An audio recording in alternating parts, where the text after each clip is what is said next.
Thumbelina, illustrated by John Patience.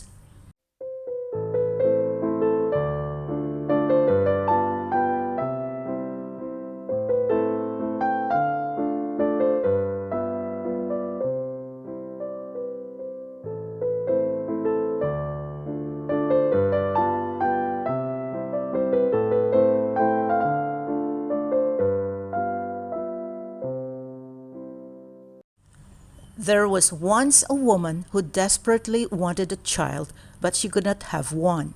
So she asked the help of an old witch. "Take this seed and plant it in a flower pot," said the witch. "Then watch what happens." The woman did as she was told, and immediately a beautiful tall flower grew up from the seed. The bud burst open, and right in the middle of it sat a tiny girl no bigger than your thumb. "What a pretty little child!" exclaimed the woman. "I shall call you Thumbelina." A polished walnut shell served as Thumbelina's bed. The woman put it on her table, and beside it she set a bowl of water on which floated a tulip petal. Thumbelina liked to sit on this and row herself from one side of the bowl to the other, using a couple of white horse hairs as oars. One night, as Thumbelina lay sleeping in her walnut shell, a hideous toad hopped in through a broken window pane. "She would make a nice wife for my son," said the toad. He seized the shell and hopped back through the window and down the garden. The toad lived with his son on the marshy bank of the stream which ran through the garden, and the son was just as hideous and slimy as the father. Together they put the walnut shell out on the water on a lily pad. Then away they swam to prepare a future home for the couple in the mud patch. When the poor little girl woke up the next morning and saw where she was, she began to cry bitterly, for she was surrounded by water and couldn't reach the shore at all. The small fishes in the stream had overheard the toad and his son talking, and felt sorry for Thumbelina. They swam up to the lily pad and nibbled away at the stem until at last it broke. Then the leaf floated away down the stream far from the loathsome toads. A beautiful butterfly fluttered down and sat upon the leaf. Thumbelina took her sash and attached one end of it to the butterfly and the other end to the leaf. Then the butterfly helped to pull her along. Just then a large stag beetle came flying by.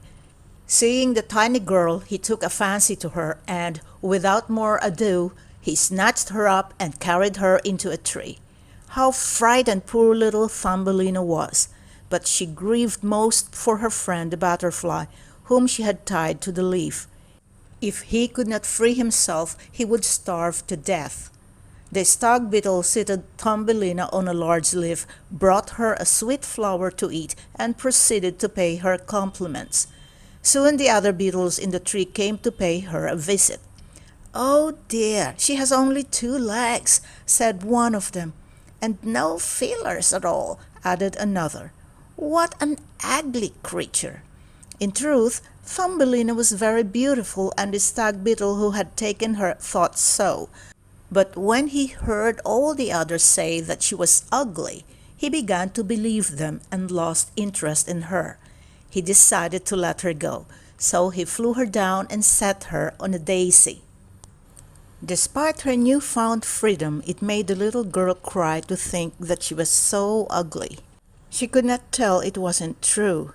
Throughout the summer, Thumbelina lived alone in the forest. She made a bed of grass for herself and picked flowers from which she ate the nectar and drank the morning dew. Summer and autumn passed and winter came. Thumbelina's clothes were in rags and she was dreadfully cold. When the snow came, its flake was like a shovelful to her. She wrapped herself in a dry leaf, but it was no good. She could not fight the cold. Thumbelina wandered out of the forest and across a frozen field where she came upon a field mouse's door. The field mouse lived just under the ground in a cozy den which contained a storeroom, a kitchen, and a pretty little dining room. Thumbelina begged for a grain of barley, for she had not eaten for 2 days and was very hungry. "You poor little thing," said the field mouse. "Come into my warm parlor and eat with me." As they ate, she became very fond of Thumbelina and said, "You are most welcome to stay with me for the winter, but you must keep my parlor tidy and tell me stories, for I do love stories." The tiny girl accepted the mouse's kind offer, and she was well looked after. One day the mouse said, "We are about to receive a visit from my neighbor. He is better off than I am. He lives in a grand hall and wears a splendid velvet coat. If you married him, your fortune would be made. He is blind, so you must tell him your very best stories." The idea of marrying the neighbor did not appeal to Thumbelina, for he was a mole. Still, when he came to visit, Thumbelina sang him some songs, and the mole was delighted and he fell in love with her. But he didn't say anything because he was a very shy fellow. The mole had recently dug a long tunnel from his house to the field mouse's, and the field mouse and Thumbelina could take walks there. But he warned them not to be afraid of the dead bird which lay in the tunnel. It had obviously died recently and happened to have been buried just there. "It is rather in the way," said the mole, "but it won't hurt you." But Thumbelina recognized the bird as the one who had sang her songs in the summertime, and she began to worry about him. That night she got up and covered the bird with a soft blanket.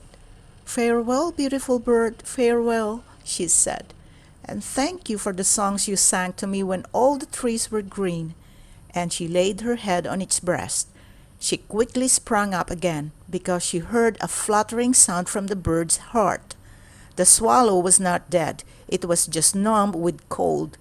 Under the warm blanket, the bird slowly recovered. Thumbelina looked after him all through the winter, but she told neither the mole nor the field mouse anything about him, because she knew they didn't like the poor swallow. As soon as spring arrived, Thumbelina opened up a hole above the swallow and let in the sunlight. The swallow asked her if she would like to sit on his back and fly out into the green forest. "No," said Thumbelina. "It would make the field mouse unhappy if I left her suddenly. I cannot go." So the swallow flew out into the sunlight, and Thumbelina waved goodbye. "This summer you must prepare your trousseau," said the field mouse to Thumbelina, for the dreary mole next door had proposed to her. "You will need both woolens and linen. You will need chair coverings and bed coverings when you become the mole's wife." Thumbelina had to spin thread and yarn, and the field mouse hired 4 spiders to weave both day and night.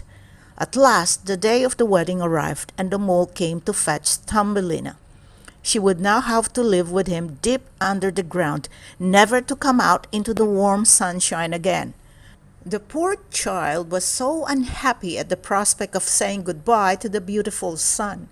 She had at least had permission to see it from the doorway of the field mouse's house. She went there for the last time, took a few steps out through the newly cut stalks of wheat, and kissed a little red flower. "Farewell, little flower," she said. "If ever you see my friend the swallow, give him my love." At that moment she heard a joyous tweet, and looking up she saw the swallow flying above her. He swooped down, and Thumbelina told him that she was to be married to the dreary old mole and must live deep under the ground. "You saved my life when I lay frozen in the dark earth," said the swallow. "Climb upon my back and I will carry you far away. The cold winter is approaching, and I am going to fly away to the warmer lands." So Thumbelina climbed on the swallow's back, and he flew up into the air over the forest and sea, and high over the beautiful snow-covered mountains. At last they reached the warm lands. Under the green trees by a blue sea stood the ruins of an ancient castle of white marble. Many birds had built their nests at the top of the columns. The swallow flew down with Thumbelina and set her on the petals of one of the flowers growing in the cracks of a broken column which lay on the ground. Inside the flower stood a tiny man. On his head he wore a golden crown, and on his shoulders a pair of tiny wings.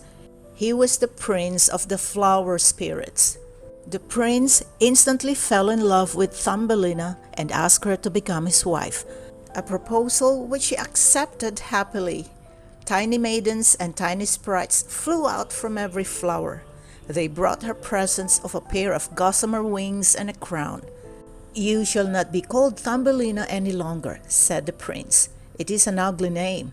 From now on, we shall call you Queen Maha of the Flowers."